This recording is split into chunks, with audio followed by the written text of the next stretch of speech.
நிலைமைகள் நமக்கு எச்சரித்துக் கொண்டிருக்கிறது.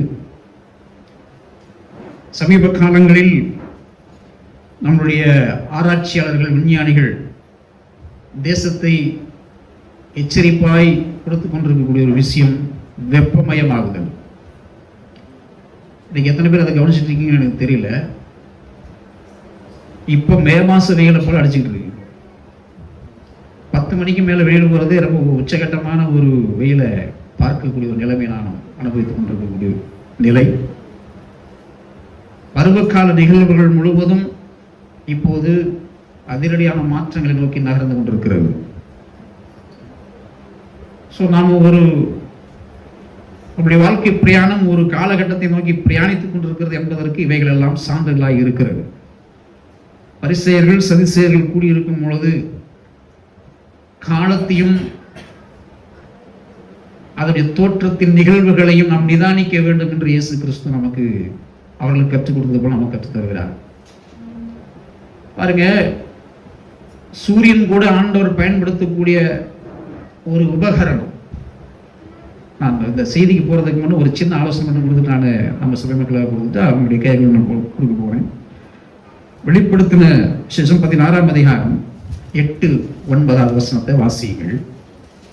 வெளிப்படுத்துதல் 16:8-9.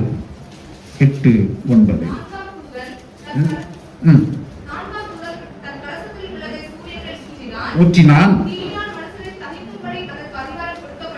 தீயினால் மனிதர்கள் தவிக்கும்படி அதற்கு அதிகாரம் கொடுக்கப்பட்டது.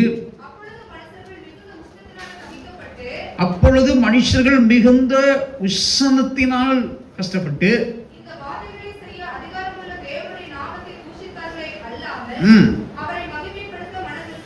பாருங்க, என்னதான் உஷ்ணம் வந்தாலும் நாங்க சோலார் போட்டுக்கிட்டு ஃபேனை போட்டு உட்காந்துக்குவோங்க, ஒன்றும் பிரச்சனை இல்லைங்க, தாங்கிக்கோங்க அப்படின்னு. இன்னைக்கு மின்சாரத்துறைகளில் அதிரடியான மாற்றங்கள். இன்றைக்கு சோலார் சிஸ்டம் என்ன வந்திருந்தாலும் வீட்டை விட்டு வெளியில் வர வேண்டிய நெசசிட்டி உண்டு. வெளியில் வந்துதான் மனுஷன் வேலைக்கு போய் வாழ்ந்துதான். ஆண்டவராகிய தேவன் தன்னுடைய கடைசி காலங்களிலே பயன்படுத்தக்கூடிய மிகப்பெரிய ஒரு உபகரணம் சூரியன். சூரியனுடைய வெப்ப சக்தியிலிருந்து அதற்கு அதிகாரம் கொடுக்கப்பட்டிருக்கிறது. அந்த அதிகாரத்தின் நிமித்தம் மனிதர்களை அது பட்சிக்கும் ஒரு வெப்ப அனலை அதன் மீது கொடுக்கப்படுகிறது. அது இப்போது கொஞ்சம் கொஞ்சமாக உயர்ந்து கொண்டு வருகிறது. 2000 ஆண்டுகளுக்கு பின்பு இந்த தேசம் முழுவதும் கால சீதோஷண நிலைமைகள் முழுவதும் டோட்டலி டிஃபரெண்டாக போயிட்டு இருக்கு. அது குறிப்பாக 26ஆம் வருஷத்துல வெப்பம் என்பது மிகப்பெரிய கூடுதலாக இருந்து கொண்டிருக்கிறது. வசனம் சொல்லுகிறது, காலம் கடைசியாக இருக்கிறதுனால எல்லாருடைய அன்பும் தணிந்துதான் போகும். அதனால ஒருவர் காட்டி கொடுப்பார். இப்படிப்பட்ட காலத்துக்குள்ள நாம் நுழைந்து கொண்டிருக்கிறோம். ஆகவே இன்னைக்கு என்ன பண்ணணும்னு சொல்லுதுன்னா, எபிரேயர் 3ஆம் அதிகாரம் 15வது வசனம் சொல்லுகிறது, Today if you hear his voice, do not harden your heart. தேவனுடைய வார்த்தைகளை கேட்பதற்கு உங்களுடைய இருதயத்தை கடினப்படுத்தாதீர்கள். சபையே, திருச்சபையே, கர்த்தருடைய வார்த்தையை கேட்பதற்கு அந்த வசனத்தை வாசிங்க.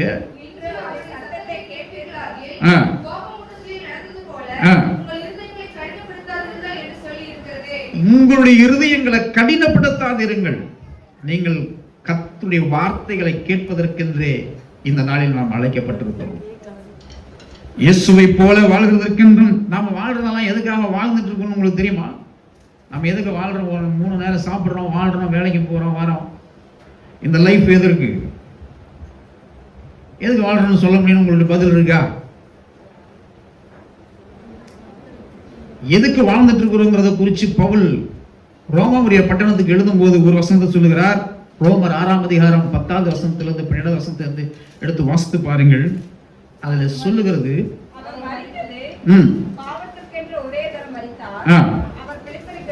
அவர் பிழைத்திருக்கிறது, அவர் தேவனுக்கென்று பிழைத்திருக்கிறார்.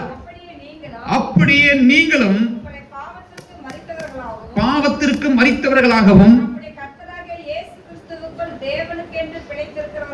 நாம் எதற்காக வாழ்கிறோமா? தேவனுக்கென்று பிழைப்பதற்காக வாழ்கிறோம். அதுக்காக தான் உசுரோட வாழ்ந்துட்டு இருக்கிறோம். நாம மரித்தவரே வாசி என்கிற நிலைமைக்கு நாம் அழைக்கப்படவில்லை. நாம் ஜீவனோடு வாழ்கிறதே அவருக்கென்று வாழ்வதற்கென்றே நாம் தெரிந்தெடுக்கப்பட்டிருக்கிறோம்.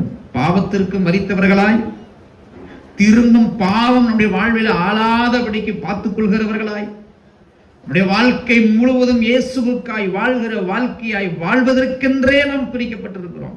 இதை சபை உணர்ந்து கொண்டு வாழணும். ஒவ்வொரு வாரம், இந்த ஒரு வாரம் மாத்திரமல்ல, மூச்சு இருக்கிற வரைக்கும், until your death you should remember these words. நம்முடைய மரணம் கடைசி நிமிஷம் இருக்கிற வரைக்கும் நாம் வாழ்கிறது எதற்காக வாழ்கிறோம்?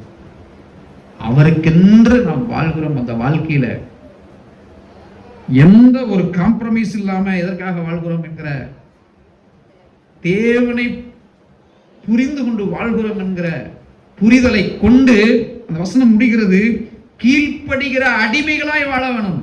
எதற்காக? எல்லாத்துக்கும் நாம் எதுக்கும் அடிமைப்பட்டு கிடக்கிறோம். பொய் பேசுறதுக்கு அடிமைப்பட்டு கிடக்கிறோம், சினிமாவுக்கு அடிமைப்பட்டு கிடக்கிறோம், இச்சிக்கிறதுல அடிமைப்பட்டு கிடக்கிறோம், மனசுல தோன்றதுக்கெல்லாம் அடிமைப்பட்டு கிடக்கிறோம். ஆனால் கீழ்ப்படுகிறதற்கு என்று அடிமைப்பட்டு இருக்கிறோமா?